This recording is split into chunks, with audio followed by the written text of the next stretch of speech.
সমক্ষে বামপন্থীদের আন্দোলন চাঙ্গাকারী মৌলবাদী শক্তির বিরুদ্ধে সর্বস্তরের মানুষ সাম্প্রদায়িক সম্প্রীতি ও শান্তি বজায় রাখতে সর্বস্তরের মানুষ সাম্প্রদায়িকতার বিরুদ্ধে শান্তির সমক্ষে বামপন্থীদের আন্দোলন চলছে। সাম্প্রদায়িকতার বিরুদ্ধে বামপন্থীদের আন্দোলন চলছে।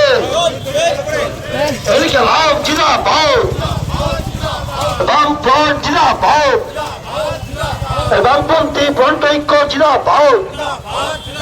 ভারতীয় উপমহাদেশে সংখ্যালঘুদের আক্রমণে মদত দেওয়া সাম্রাজ্যবাদী অপচেষ্টা বন্ধ করো।